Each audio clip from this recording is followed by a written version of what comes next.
اچھی طرح سے استنجا کرنے کے بعد جب جا کر بیٹھتا ہوں تو محسوس ہوتا ہے کہ پیشاب کے قطرے نکل گئے ہیں 1-2. تو حضرت ایسے میں کوئی قوما تو لگا دیا کریں جہاں لگانا ہوتا ہے. حضرت ایسے میں ناپاکی ہو جاتی ہے یا نہیں جبکہ یہ میرے ہاتھ میں نہیں ہے؟ اس سے بھی عذاب قبر ہوتا ہے. تو بھائی دیکھو جب پیشاب کر لینا, پیشاب سے فارغ ہو جائیں تو تھوڑی دیر اطمینان سے بیٹھے رہیں, ٹھیک ہے نا. جب اطمینان ہو جائے کہ اب مزید خطرہ نکلنا بند ہو گیا تو پانی ڈالیں اور پتلی گلی سے نکل لیں. دوبارہ اسٹڈی کرنے کی, مطالعہ کرنے کی چندہ ضرورت نہیں. بالکل وہم ہو, شک ہو, اس سے وضو نہیں ٹوٹے گا. بلکہ شک دور کرنے کا جو سنت طریقہ ہے وہ یہ کہ اپنے ازار پہ تھوڑا سا پانی کی چھینٹیں مار دیں شلوار پہ, تاکہ اگر تراوٹ نظر آئے شیطان وسوسے میں ڈالے کہ یہ تو گیلا گیلا, تو آپ خود بولو بھائی یہ تو میں نے خود ترک کیا ہے. تو یہ وسوسہ دور کرنے کا اچھا طریقہ ہے. تو ایک دفعہ جب اطمینان ہو گیا تو اب جب تک 100% یقین نہیں ہوگا قطرہ نکلنے کا اس وقت تک وضو نہیں ٹوٹے گا. اتنا یقین ہو جائے کہ آپ قسم اٹھا کے کہہ سکیں کہ میرا قطرہ نکلا ہے یا ہوا خارج ہوئی ہے, قسم اٹھا کے کہہ سکیں آپ. بعض دفعہ وہمی لوگ ہوتے ہیں نا, میں ان سے کہتا ہوں کہ تم قسم اٹھا سکتے ہو کہ ایک قطرہ نکلا ہے؟ کہہ رہے میں سوچ کے بتاؤں گا کہ قسم اٹھا سکتا ہوں کہ نہیں. اس پہ بھی کنفیوز ہوتا ہے کہ قسم اٹھا سکتا ہوں کہ نہیں. تو میں نے کہا یہ اس کی علامت ہے کہ نہیں اٹھا سکتے, کیونکہ اتنا یقین ہوتا تو فوراً قسم اٹھاتے. دیکھو ابھی سورج نکلا ہوا ہے, فوراً قسم اٹھا کے ہم کہہ سکتے ہیں اللہ کی قسم سورج نکلا ہوا ہے. اس میں کنفیوز نہیں ہوتا انسان. تو جب تک اتنا یقین نہ ہو جائے کہ پیشاب کا قطرہ نکلا ہے یا ہوا خارج ہوئی ہے اس وقت تک وضو آپ کا باقی رہے گا. لیکن وہمیوں کو بات سمجھ میں نہیں آتی, یہ پھر بھی کنفیوزڈ ہی رہیں گے یہ. تو اللہ اس کے رسول نے جب ایک بات بتا دی ہے تو بھائی اس پہ یقین کر لو, بس چپکے سے نماز پڑھو. پھر شیطان کہنا کہ ہو سکتا ہے نکلا ہو, تو بولو نکلا ہوگا تو بھی اللہ قبول کر رہا ہے. ہم نے اللہ سے قبول وانی ہے. جب اللہ قبول کر رہا ہے تو ہمیں یہ سوچنے کی کیا ضرورت ہے کہ نکلا ہے کہ نہیں نکلا, جب اللہ ایسے ہی قبول کر رہا ہے. تو ایک دفعہ اطمینان ہو کہ قطرہ آنا بند ہو گیا, اس کے بعد پھر شک سے وضو نہیں ٹوٹے گا. ہاں بعض یہ جو نوجوان لڑکے ہیں یا کم عمر لڑکے ہیں, یہ پیشاب کرتے ہی اٹھ کے بھاگ جاتے ہیں. تو پیشاب کرنے کے کچھ وقت تک تو بہرحال تری نکلتی ہے, تو ایک دم سے بھاگ گئے تو اس سے شلوار بھی ناپاک ہوگی, وہ جگہ بھی ناپاک ہو جائے گی. تو اگر شلوار اتنی ناپاک ہو گئی ہے کہ جو 5 روپے کا سکہ, اس کی کیا دلیل ہے؟ لوگ اس پہ بھی اعتراض کرتے ہیں. قرآن حدیث میں کہاں لکھے کہ 5 روپے کے سکے کے برابر اگر ناپاک ہو گئی تو وہ ناپاک ہے, اس سے کم پاک ہے. یہ بھی کسی وقت بتاؤں گا انشاءاللہ. اس پہ میرا ایک مناظرہ بھی ہوا ہے, ایک صاحب کہہ رہے تھے اس کی کیا دلیل ہے, تو آج تک پھر وہ دوبارہ الحمدللہ انہوں نے دلیل نہیں مانگی. 5 کا سکہ جو چھوٹا ہو گیا, صحیح کہہ رہے ہیں بھائی, وہ پرانا والا سکہ رائج الوقت نہیں, پرانا سکہ جو ہتھیلی کی گہرائی کے برابر ہے. صحیح کیا آپ نے, اچھا ہوا لقمہ دے دیا آپ نے. جو پرانا والا سکہ تھا جو ہتھیلی کی گہرائی کے برابر ہوتا ہے نا, وہ سکہ, تو اس سے کم اگر نجاست لگی ہو تو وہ کیا ہے, کپڑے پاک رہیں گے. سمجھ میں آ رہی ہے بات؟ تو فوراً پیشاب کرتے ہی اٹھ کے بھاگ جانا ٹھیک نہیں ہے. پیشاب کرنے کے بعد تھوڑی دیر بیٹھیں, اطمینان کر لیں کہ اب تری آنا ختم ہو گئی ہے, تو بس اٹھ کے چلے جائیں. تو اور ختم ہو جاتی ہے تھوڑی دیر میں. اور اگر غور فکر میں لگے رہیں گے نا وہاں بیٹھ کے, تو قیامت تک ختم نہیں ہوگی. یہ بتا دوں میں, قیامت آ جائے گی, پولیس بلوانی پڑے گی آپ کو واش روم سے باہر نکالنے کے لیے, جو کیونکہ وہمیوں کا کوئی علاج نہیں ہے دنیا میں. تقدیر کا جو عقیدہ شریعت نے بیان کیا ہے, اس کا بھی لوگ غلط استعمال کر رہے ہوتے ہیں, غلط جگہ فٹ کر رہے ہوتے ہیں. ہمارا عقیدہ ہے نا کہ سب کچھ پہلے سے کیا ہے, طے شدہ. موت لکھی ہوئی, رزق لکھا ہوا, حتیٰ کہ جنت جہنم بھی لکھا ہوا ہے. قرآن نے یہ عقیدہ بیان کیا موٹیویٹ کرنے کے لیے, مایوس کرنے کے لیے نہیں. ہم کیا ہو رہے ہیں, مایوس, کہ یار جب جنت بھی لکھی ہوئی جہنم بھی لکھی ہوئی تو عمل کا کیا فائدہ, جانا تو جہاں ہے وہیں جائیں گے ہم, ٹھیک ہے نا. جب صحت اور موت لکھی ہوئی ہے تو صحت بنانے کا, جب ہر ایک کی عمر لکھی ہوئی ہے تو صبح جاگنگ کی ٹینشن لینے کا. بول لو کیا ہو گیا بھائی جب لکھا ہوا ہے کہ یہ بندہ 50 سال میں مرے گا, تھوڑا بڑھا لیتے ہیں احتیاطاً, 80 سال میں مرے گا, مثال دیں, ہم کیوں جلدی ماریں اس کو 30 سال پہلے. 80 زیادہ ہو جائیں گے پھر تو وہ جاگنگ بالکل بھی نہیں کرے گا. 50 ہی کر لو, فرض کرو یہ بندہ کب مرے گا, 50 سال. تو جاگنگ کا کوئی فائدہ ہے صبح اٹھنے کا, کولیسٹرول لیول چیک کرنے کا, شوگر, لڈو, احتیاط, موٹاپا کم کرو, سب ٹوپی ڈرامہ ہے بھائی. موت تو کیا ہے, لکھی ہوئی, لکھا ہوا ہے. ہمارے ہاں بہاری, میں بہاری نہیں ہوں لیکن ہمارے دوستوں میں بہاری ہیں, ان کے ہاں مشہور ہے کہ جب انسان کی شامت آتی ہے تو اونٹ پہ بیٹھے ہوئے آدمی کو بھی کتا کاٹ لیتا ہے. حالانکہ کتا وہاں تک, لیکن جب شامت آتی ہے کتے کو اللہ وہاں پہنچا دے, یا اونٹ کو بٹھا دیتے ہیں اس میں. ویسے شرافت سے اونٹ چلتا چلا جا رہا ہے, کتے کو دیکھ کے بیٹھ جاتا ہے زمین. بات بالکل صحیح ہے, جب شامت آتی ہے تو ایسا ہوتا ہے.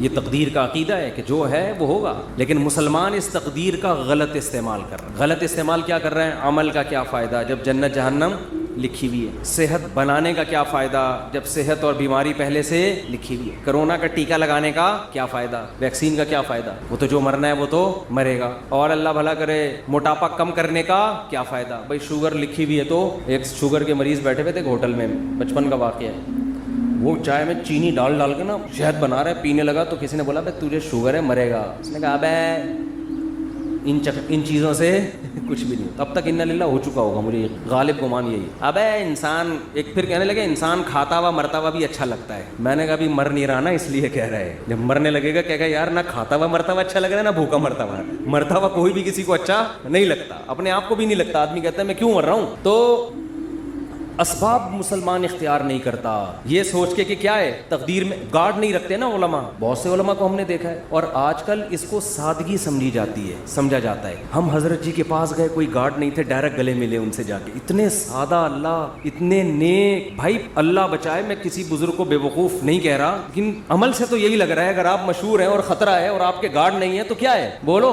حماقت ہے نا یہ. کیا کراچی میں تو ایک جو جس کے نہیں بھی خطرہ ہوتا وہ بھی مر جاتا ہے. کسی بھی وقت کراچی میں کوئی کسی کی جیب میں کسی بھی ٹائم پہ بم رکھ سکتا ہے کہ نہیں رکھ سکتا.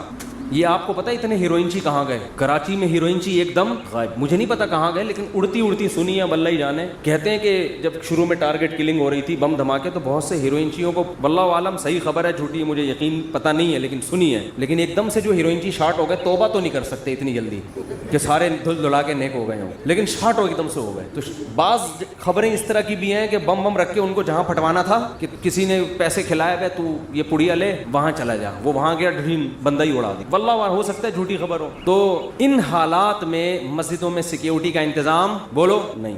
اس کو اچھا سمجھا جاتا ہے, آپ کے گارڈ نہیں ہے, سادگی ہے, اور ماشاءاللہ بہت نیک ہیں. کوئی بھی کسی بھی وقت گلے حضرت جی سے مل سکے. بہت سے حضرت جی ایسے دنیا میں آئے ہیں جن سے جب کوئی گلے ملائے اس کے بعد دوبارہ وہ کسی سے گلے ملنے کے قابل نہیں. اخبار میں آئے وہ اگلے دن, بہت سے کیسز ہیں. جو ملا وہ بھی گیا. افغانستان میں تو بہت سے امریکیوں سے بہت سے طالبان گلے مل کے انہوں نے کباڑا کیا ہے. بہت سے رپورٹیں آتی ہیں اس طرح کی نا, وہاں سے خبریں آتی ہیں کہ وہ گلے ملے اور وہ جنت میں بھی اب کیا کر رہے ہیں, جنت میں یا برزخ میں بغلگیری ہو رہے ہیں. وہ چھوڑ ہی نہیں رہا اس کو, کہہ رہے اب تو کہاں لے کر آ گیا مجھے. تو جب ایسے حالات ہوں تو ایسے موقع پہ سیکیورٹی کا انتظام نہ کرنا اور یہ کہنا موت تو لکھی ہوئی ہے, جب آنی ہوگی آ جائے گی, یہ تقدیر کے عقیدے کا صحیح استعمال ہے یا غلط استعمال. اس کا مطلب علم ہے, کھوپڑی علم ہے, تقدیر کا علم. آیتیں بھی یاد ہوں گی اس کو جو لکھا ہوا ہے, حدیث میں آتا ہے رسول اللہ صلی اللہ علیہ وسلم نے عبداللہ بن عباس سے فرمایا وَعَلَمْ أَنَّمَا أَصَابَكَ لَمْ يَكُنْ لِيُخْطِئَكَ, اے نوجوان, اے غلام, لڑکے, یقین کر لے جو مصیبت تیرے مقدر میں لکھی ہے ایسا ہو ہی نہیں سکتا کہ وہ تجھے نہ پہنچے, اور جو چیز تجھے نہیں ملنے والی, جو نعمت, یہ ہو ہی نہیں سکتا کہ وہ نعمت تجھے مل جائے. رفعت الاقلام وجفت الصحف, تقدیر کے قلم سے اللہ نے جو لکھنا تھا لکھ کے قلم کو ہٹا دیا اور اس کی سیاہی بھی خشک ہو چکی ہے, اب اس میں چینجنگ نہیں ہو سکتی, سب کچھ طے ہو چکا ہے. لیکن اس کے باوجود نبی کی زندگی دیکھو, احتیاط. قرآن کہہ رہا ہے نماز کی حالت میں اسلحہ اٹھا کے نماز پڑھو میدان جنگ میں, اسلحہ رکھنے کی تمہیں زمین پہ اجازت نہیں ہے. سب ایک ساتھ نماز نہیں پڑھیں گے, آدھے پڑھیں گے, آدھے فرنٹ لائن پہ کھڑے ہوں گے. وَدَّ الَّذِينَ كَفَرُوا, کیونکہ جو دشمن ہے وہ چاہتا ہے لَوْ تَغْفُلُونَ عَنْ أَسْلِحَتِكُمْ, کہ تم چند لمحوں کے لیے بھی اپنے اسلحے سے غافل ہو. اور غافل ہو کے کیا کر رہے ہیں, نماز. یہ نہیں کہ کوئی خدا نخواستہ کوئی گناہ میں مشغول ہیں, اللہ کی طرف مشغولیت کی وجہ سے دشمن سے کیا ہو رہے ہیں, غافل. یعنی عبادت میں مشغول ہونے کی وجہ سے کیا ہو رہے ہیں, دشمن سے غافل. اس میں تو یہ ہونا چاہیے, ہم سے کوئی پوچھتا تو ہم کہتے بھائی تم اگر اللہ کے لیے اللہ کی طرف مشغول ہو نماز میں تو اللہ تمہاری حفاظت کرے گا, کیونکہ تم اللہ کے لیے, تم کوئی گناہ تھوڑی کر رہے ہو. اور اللہ نے حکم دیا نماز پڑھنے کا, تو اللہ کے حکم کو فالو کرتے ہوئے تم اگر نماز میں مشغول ہوگے تو مدد تمہاری غیب سے آئے گی, دشمن تمہاری طرف آنکھ اٹھا کے بھی نہیں دیکھے گا. نہ اللہ نے فرمایا کہ نماز تو قائم کرنی ہے, سارے نہیں نمازی, وہ سب کو دیکھیں گے نماز پڑھ رہے ہیں, ایک ہی حملے میں سب کو قتل کر دیں گے. آدھے لوگ وہاں رہیں, آدھے کیا کریں, نماز. اور اگر یہ بھی ممکن نہ ہو, مثال کے طور پر اتنی بڑی تعداد نہیں ہے مجاہدین کی کہ آدھے وہاں رہ کے دفاع کر سکیں, تو اللہ نے فرمایا جماعت چھوڑ دو. فرجالاً او رکبانا, انفرادی بھی نہیں پڑھ سکتے تو پیدل موقع ملتا ہے چلتے ہوئے پڑھ لو, اور گھوڑے پر موقع ملتا ہے تو گھوڑے پہ نیت باندھو. گھوڑے سے اترنے کی بھی اجازت, بولو نہیں آ رہی بات میرا خیال. تو یہ صحابہ بڑے آرام سے کہہ سکتے تھے بھائی جو لکھی ہوئی ہے وہ تو آ جائے, ہم تو نماز میں مشغول ہیں. ہمارے حضرت کے ہاں پہرا ہوتا تھا نماز کے دوران, جب حضرت نماز پڑھاتے تھے ممبر پہ گارڈ آ کے کھڑا ہوتا تھا, ایسے ریپیٹر لے کے یوں دیکھ رہا ہوتا تھا. بہت سے لوگوں نے حضرت کو لکھا یہ کون سا اسلام ہے, نماز میں ہم اللہ کی طرف مشغول ہیں اور محراب پہ ممبر پہ کون کھڑا ہوا ہے, گارڈ کھڑا ہوا ہے, نماز کے دوران یہ کیا ہے. حضرت فرمایا کہ نماز کے دوران نہیں بم پھٹ سکتا کیا نماز کے دوران کوئی نماز توڑ کے نمازیوں پہ فائرنگ نہیں کر سکتا. یہ کون سی کتاب, یہ تو کسی کتاب میں نہیں لکھا کہ جی اللہ نے کہا ہے کہ جب تم نماز پڑھو گے تو نہ بم پھٹے گا نہ کوئی دہشت گرد اندر داخل ہو سکتا ہے, اور تم سب سجدے میں ہوگے تو فرشتے تمہاری حفاظت میں نہ قرآن میں بھی نہیں لکھا نہ کسی کتاب میں نہیں لکھا. یہ بہت سے مسجدوں میں بم دھماکے نماز کے دوران ہوئے ہیں. اچھا کچھ ویڈیوز میں نے دیکھی یوٹیوب پہ, اس میں بتایا کہ امام کا تقویٰ دیکھیں, زلزلہ آیا امام صاحب کھڑے ہوئے ہیں, کام بھی رہے ہیں کھڑے ہوئے, زلزلہ آ رہا ہے امام صاحب کیا کر رہے ہیں, ایک ایک کر کے مقتدی کھسک رہا ہے لیکن امام صاحب زندہ باد. یہ حماقت ہے پرلے درجے کی. نبی نے فرمایا نماز میں اگر سانپ دیکھو تو یہ نہیں فرمایا کہ خشوع و خضوع میں مشغول رہو, سانپ تمہارا کچھ بھی نہیں بگاڑے. صحیح بخاری مسلم کی غالباً حدیث ہے, آپ نے فرمایا اس کو مارو, قتل کرو سانپ کو. نماز توڑ دیں آپ جا کے اس کو قتل کریں, بھائی کسی کو مار دے گا, نماز پڑھ لینا آرام سے, ورنہ نماز جنازہ ہوگی تھوڑی دیر میں, پھر 15-20 آدمیوں کی. ان لاجیکل باتیں آج بہت سے مذہبی لوگوں کا حصہ بن چکی ہیں, ان کی سوچ کا. ان لاجیکل بات جب کریں گے, بات ایسی کریں گے, آدمی کہے گا تو چپ رہتا تو زیادہ. ان لاجیکل بات, اور اس کو سمجھتے ہیں بزرگی اور کمال. اسی وجہ سے مار بھی کھا رہے ہیں لوگ, بہت سے دینداروں سے نفرت کرنے لگے ہیں کہ یار ان کی باتیں کھوپڑی میں آنے والی نہیں ہے, یہ پتہ نہیں کون سے زمانے کی باتیں کر رہے ہیں, یہ بس نہیں چلا جا سکتا دین پہ بھائی. یہ تو میں یہ عرض کر رہا تھا, ادھر قرآن نے حکم دیا کہ نماز کے دوران بھی, کیونکہ ایسا نہ بلا وجہ کلاشن کوفے لے کے مسجدوں میں آ جائیں جہاں خطرہ ہو. میدان جنگ میں تو خطرہ ہوتا ہے نا, تو قرآن کیا کہہ رہا ہے, نماز میں بھی آپ نے اسلحہ اٹھا کے نماز پڑھنی. اور آدھے لوگ ادھر ہوں گے, یہ بھی نہ ہو فرجالاً او رکبانا, تو پیدل یا سوار ہو کے نماز پڑھو. جماعت سے نماز ایسے موقع پہ کیا ہے, معاف, کیونکہ اصل مسئلہ کیا ہے, وہاں کا مسئلہ ہے, پہلے اس کو نمٹاؤ. اور سناؤں آپ کو آگے, میں پوری امت کا اس پر اجماع ہے کہ اگر دشمن آپ کے قیدیوں کو ڈھال بنا کے لے آئے سامنے, لڑائی ہو رہی ہے, بہت سے آپ کے مسلمان قیدی دشمن کی قید میں تھے, سمجھ رہے ہیں, بہت سے آپ کے مسلمان قیدی کہاں تھے, دشمن کی قید. میدان جنگ میں وہ سامنے لے آئے ان کو فرنٹ پہ, معصوم بچے ہیں یا عورتیں ہیں یا معصوم مسلمان ہیں. اب آپ اگر فائر کریں گے تو کس کو لگے گا, مسلمان. آپ اگر تیر چلائیں گے تو ہو سکتا ہے کوئی معصوم بچے کو. میدان جنگ میں انہوں نے ڈھال بنا دیا, آپ کے لیے جائز ہے فائر کرنا ایسے. وجہ اس کی یہ کہ اگر اس بیس پہ آپ رک گئے تو وہ غالب آ جائے گا, وہ تو آپ کو قیدی بنا کے لے جائے گا, وہ تو آپ کو اس سے زیادہ قتل کرے گا. اب مجبور ہیں, آپ نے نیت کرنی ہے دشمن کو مارنے کی, لیکن چونکہ لاجک کیا کہتی ہے, لاجک یہی کہتی ہے بھائی آپ کے علاوہ اب آپ کے پاس اس کے علاوہ کوئی آپشن نہیں ہے, کیونکہ وہ ہمیشہ پھر یہ کریں گے. تو اس لیے ایسے موقع پہ جنگ میں اگر آپ کے اپنے جو ڈھال بنائی ہوئی انہوں نے, ان بندوں پہ گولیاں لگ رہی ہیں, تو تمام فقہا کا اس پر اجماع ہے کہ میدان جنگ میں آپ کو اجازت ہے اپنے آدمی قتل کرنے کی. نیت اپنے آدمیوں کی نہ ہو, نیت کس کی ہو, ان کی ہو. یہ مجبوری ہے, اس کے بغیر ہو نہیں سکتا. آج کوئی مذہبی آدمی اس طرح کی بات کرے, لوگ کہیں گے کیا کہہ رہا ہے, اپنے لوگوں کو قتل کرنے کی باتیں کر رہا ہے. عام حالات میں نہیں ہے, جب ڈھال بنا کے لائیں تو ہم نیت اس کی کریں گے دشمن کی. بھائی اب مجبوری ہے, اگر مارا جا رہا ہے تو کیا کریں, ورنہ تو وہ ایسے موقع پہ کسی نے یہ نہیں لکھا کہ ہم مسلح بچھا کے بس اب تو ہمارے پاس دعا کے علاوہ کوئی آپشن نہیں. ہم کہیں گے اللہ یہ معصوم مسلمان ہمارے سامنے لے آئے, اے اللہ بس معاف کر دے, اے اللہ کیا کر, ہم تو مجبور ہیں. اب تو اللہ کہے گا بھائی زمین میں جب تک ہو تو جو اسباب اختیار کرے گا مدد اس کے ساتھ ہوگی. سمجھ رہے ہو, مدد کس کے ساتھ ہوگی, جو گراؤنڈ ریئلٹی کو دیکھے گا. جنگ میں ایسا ہوتا ہے, چالیں چلی جاتی ہیں جنگ میں, مختلف حربے استعمال کیے جاتے ہیں. تو میں یہ عرض کر رہا تھا, یہ جو تقدیر کا عقیدہ ہے اس کا صحیح مطلب کیا ہے, اس کو سمجھیں. صحیح مطلب یہ ہے, کام کرنے سے پہلے آپ نے کامیابی کے تمام ذرائع, تمام وسائل, تمام اسباب بھرپور طریقے سے استعمال کرنے ہیں. سمجھ میں نہیں آ رہی بات؟ مثال کے طور پر آپ چاہتے ہو میں 90 سال تک زندہ رہوں, ہر آدمی چاہتا ہے. نہیں چاہتے تو بتا دیں, ہاتھ کھڑا کریں. جو حضرات سبھی چاہتے ہیں, ہر آدمی چاہتا ہے میں 90 سال تک. بہت سے لوگ اس لیے بھی چاہتے ہیں تاکہ پہلی والی مرے, اللہ معاف فرمائے, غلط سوچ ہے. ان کو پتا ہوتا ہے ہماری زندگی میں اس کے مرنے کا کوئی چانس, بہت غلط سوچ ہے یہ میں بتا دوں, لیکن ہے بعض لوگوں کی. تو ہر آدمی چاہتا ہے, عورتیں بھی مرد بھی. آپ نے کیا کرنا ہے, اور اللہ کی طرف سے بھی اجازت ہے, حدیث میں آتا ہے, مفہوم حدیث کا, مسلمان کی جو لمبی عمر ہے وہ اس کے حق میں کیا ہے, رحمت ہے. اس کی زندگی میں رمضان کے روزے زیادہ ہوں گے, اس کی زندگی میں صدقات زیادہ ہوں گے, اس کی زندگی میں زکاتیں زیادہ ہوں گی. تو اعمال کا ایک بہت لمبی عمر مسلمان اگر نیکیاں کرے اس میں تو بہت بڑی اللہ کی نعمت ہے, بہت بڑی رحمت ہے. اس کے پاس اعمال کا ذخیرہ بہت زیادہ, اس کے پاس لیلۃ القدریں زیادہ ہوں گی, اس کے پاس بقرعید کی قربانیاں زیادہ ہوں گی, بہت کچھ اس کے پاس زیادہ ہوگا. اب آپ نے کیا کیا, آپ نے کہا بھائی زندگی چاہیے, اللہ نے حکم دیا اسباب اختیار کرو. سمجھتے ہو جو بھی اسباب, اور ہر چیز کے ماہرین سے پوچھا جاتا ہے کہ اس کا سبب کیا ہے. آپ چاہتے ہو آپ کے پاس W11 ہے, مزدہ ہے, آپ چاہتے ہو کہ یہ لانگ لائف ہو اس کی, تو آپ مفتیوں سے پوچھو گے. آپ کس سے پوچھو گے, میکینکس, جو مزدہ کے میکینک ہو. آپ کے پاس 1 to 5 ہے, آپ 1 to 5 کے جو میکینک ہیں ان سے پوچھو گے یار میں چاہتا ہوں جو میری بائک آج جیسی چمک رہی ہے اور جیسی انجن کی پاور آج ہے 20 سال کے بعد بھی یہ ایسی رہی. تو آپ کو بتائے گا بھائی آئل جلدی چینج کر لیا کرو, مینٹیننس کا خیال کرو, یہ کرو وغیرہ وغیرہ وغیرہ. آپ کسی مولانا صاحب کے پاس آؤ گے تو وہ آپ کو اس کا جواب بولو نہیں, وہ یہ بتائے گا کہ یعنی اگر آپ لمبی عمر چاہتے ہو, یہ باڈی بھی تو ایک مشین ہے نا, تو آپ اس کے لیے ڈاکٹروں کے پاس جاؤ گے, علماء کے پاس نہیں. علماء کے پاس صرف یہ پوچھنے کے لیے آؤ گے کہ لمبی عمر کا اسلام میں کوئی فائدہ بھی ہے یا نہیں ہے, یہ بتا دیں آپ مجھے. باقی عمر صحت کیسے ہوگی, عمر میں اضافہ کیسے ہوگا, یہ کون بتائے گا, یہ میں نہیں بتاؤں گا, ٹھیک, یہ میں نہیں بتاؤں گا. یہ کون بتائے گا, یہ ڈاکٹر صاحب بتائیں گے. آپ تو اب ڈاکٹروں سے پوچھا جائے گا تو آپ کو ڈاکٹر بتائیں گے بھائی کولیسٹرول لیول چیک کرو وغیرہ جو بھی بتاتے ہیں. اب وہ الگ بات ہے, خود بہت جلدی مر جاتے ہیں وہ.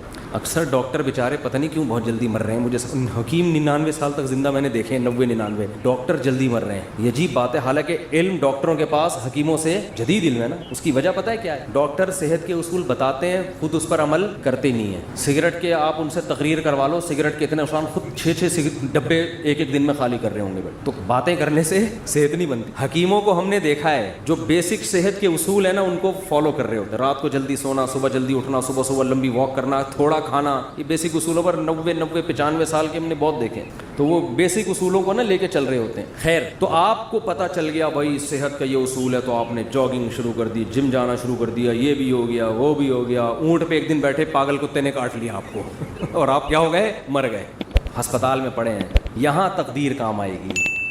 اب آپ نے غم نہیں کرنا یار میں نے تو اتنا کچھ کیا, میں نے یہ, میں یوں. تو ایسے موقع پہ یہ اس موقع کی حدیث ہے, وَعْلَمْ أَنَّمَا أَصَابَكَ لَمْ يَكُنْ لِيُخْطِئَكَ. نبی حضرت عبداللہ بن عباس سے فرما رہے ہیں کہ یقین کر لے جو مصیبت تجھے پہنچی ایسا ہو ہی نہیں سکتا تھا کہ وہ نہ پہنچ. بس اللہ نے مقدر یہی کیا ہوا. تم نے اپنے اسباب اختیار کر لیے, تمہیں ثواب مل گیا, لیکن اللہ نہیں چاہتا. بات آ رہی ہے سمجھ میں, تو ہو جاتا ہے ایسے موقع پہ ہے, پہلے نہیں ہے, کام کے بعد, بشرطے کہ آپ نے کام پورا کیا ہو. آپ نے کام پورا کیا ہو. اگر آپ نے کام پورا نہیں کیا پھر تسلی کا آپ کو حکم نہیں ہے. آپ شوگر کے مریض ہیں, 6 لڈو کھا کے آپ کی شوگر ہائی ہو گئی, آپ پڑے میں کہہ رہے ہیں مقدر میں یہی لکھا ہوا تھا, گناہ ملے گا ایسے الفاظ کہنے سے. اللہ کہے گا یہ لکھا ہوا تھا مگر تیری حماقت کے ساتھ لکھا ہوا تھا. اللہ کو پتا تھا یہ اس کو شوگر ہے پھر بھی یہ حماقت کرے گا, تو اللہ کو پہلے سے پتا ہوتا ہے نا کون بے وقوف ہے, کون عقل مند ہے, کون حماقت. اللہ نے اس لکھ دیا تھا کہ یہ کمبخت گناہ کرے گا, ورنہ تجھے کس نے بتایا تھا کہ یہ لکھا ہوا ہے. سمجھ میں نہیں آ رہی بات. تو تقدیر کا عقیدہ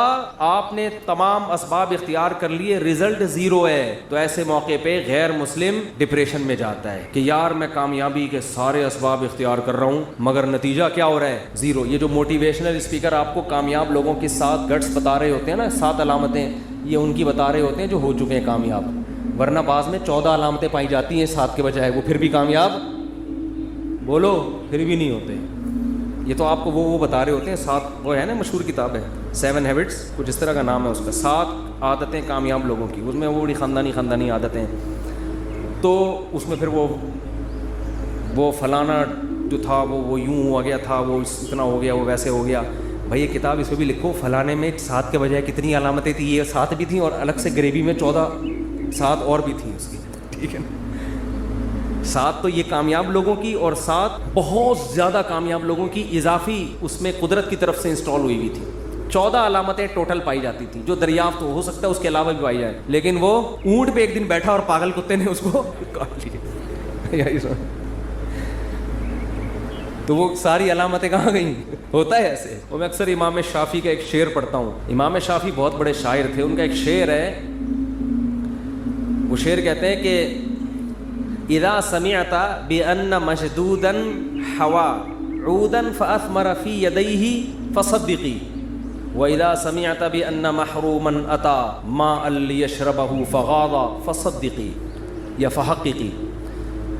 امام شافعی فرماتے ہیں کہ اگر تمہیں پتہ چلے نا کسی کی اچھی قسمت ہے, خوش قسمت آدمی, اس نے ایک دن لکڑی ہاتھ میں پکڑی اور لکڑی نے وہیں پھل دینا شروع کر دیے, ابھی اس نے اس کو زمین میں دبایا بھی نہیں, درخت بھی نہیں, پانی کھاد یہ ٹینک, اس پروسیس سے گزرے بغیر ہی قدرت نے اس کا ایسا ساتھ دیا کہ لکڑی نے یا بیج نے ہاتھ میں ہی پھل دینا شروع کر دیے.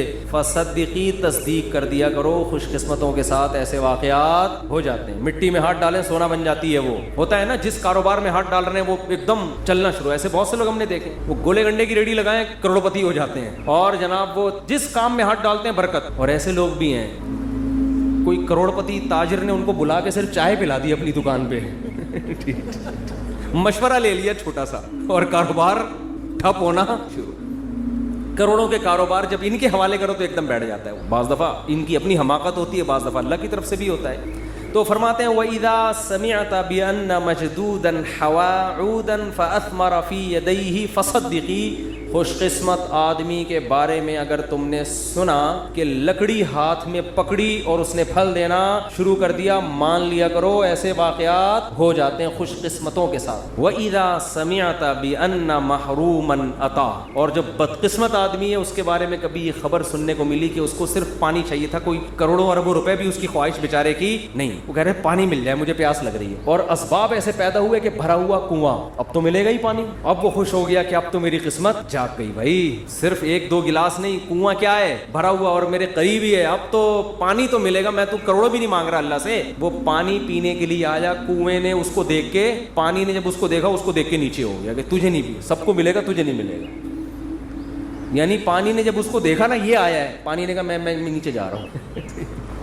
اس کو دیکھ کے, یہ شاعری میں تو تھوڑا مبالغہ ہوتا ہے بات سمجھانے کے لیے, اس کو بھی لوگ پڑھ کے بیٹھ جائیں گے یار امام شافعی اتنے بڑے محدث, یہ کیسی باتیں کریں, بھائی یہ سمجھانے کے لیے ہے نا, یہ سمجھانے کے لیے. تو کہتے ہیں وہ دیکھ کے نیچے چلا جائے تو کیا کرنا ہے, حقیقی اس کو بھی صحیح قرار دے دیا کرو. یار ہوتا ہے بعض دفعہ اونٹ پہ بیٹھے ہوئے آدمی کو کتے کاٹنے کا مطلب یہی ہے. تو لیکن یہ کب سوچنا ہے, کام ہونے کے بعد. جیسے غزوہ احد میں مشورے ہوئے, سب کچھ ہوا, شکست ہو گئی, تو اللہ نے کیا فرمایا, غم کرنے کی اجازت نہیں. تلک الیام نداولها بین الناس. یہ ایام ہم الٹ پلٹ کرتے ہیں, کبھی ان کو فتح, کبھی تمہیں فتح, کبھی ان کو شکست, کبھی تمہیں شکست. بس یہ تو اللہ کے, اگر ہمارے ہی اس کاموں سے سب کچھ ہونے لگے تو ہم میں اور اللہ میں کوئی فرق رہے گا پھر؟ ابے کیا ہو گیا بھائی, کیوں سمجھ میں نہیں آ رہا, تو یوں ہی تھوڑا سا کیا کرو نا. اگر ہمارے ہی کرنے سے سب کچھ ہو رہا ہو تو پھر ہم میں اور اللہ میں کوئی فرق ہے؟ پھر تو ہم تو اللہ بن گئے نا, جو کر رہے ہیں وہ ہو رہا ہے. ایسا نہیں ہے, بعض دفعہ ہم کچھ کریں گے ہو جائے گا, بعض دفعہ پورا زور لگا دیں گے کچھ بھی نہیں ہوگا.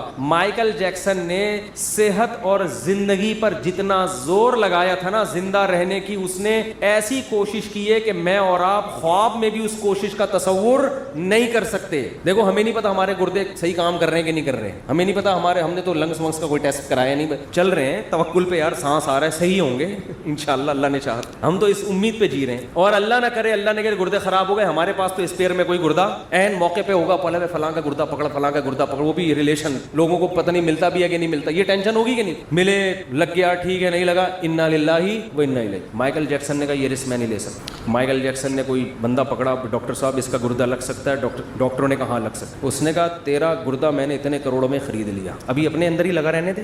اگر بالفرض فیوچر میں مجھے کڈنی کی ضرورت پڑی تو تیرا جو رائٹ والا کڈنی ہے وہ تیرا نہیں ہے, وہ کس کا ہے, میرا, اور اس کے ایڈوانس پیسے پکڑا. یہ ہر مہینے پیسے دینا یہ حرام ہے, یہ اسلام میں یہ جائز نہیں ہے, لیکن ان کے یہاں کیا حلال حرام, جب ڈانس کرنا حلال ہے ان کے تو باقی کیا رہ گیا. تو یہ سارے جو پارٹس جو لگ سکتے ہیں اس کے پہلے سے سودے ہوئے. ہم کورونا کے باوجود غلط کر رہے ہیں, گلے مل رہے ہیں ایک دوسرے سے, اچھا کام نہیں ہے. اگر اس وقت مائیکل جیکسن زندہ ہوتا نا, کورونا کی ٹینشن سے ویسے ہی اس نے مر جانا تھا, یہ بتا رہا ہوں, کیونکہ وہ ہاتھوں میں گلوز پہنتا تھا کہ کسی کے ہاتھ سے ہاتھ مس ہوگا, اور جراثیم کی الیک سلیک میں برداشت نہیں, میں اپنے جراثیم کو کسی دوسرے کے جراثیم کو عید ملنے کی اجازت نہیں دے سکتا اپنے جراثیم کے ساتھ. اگر وہ غالب آ گئے اور میرے والے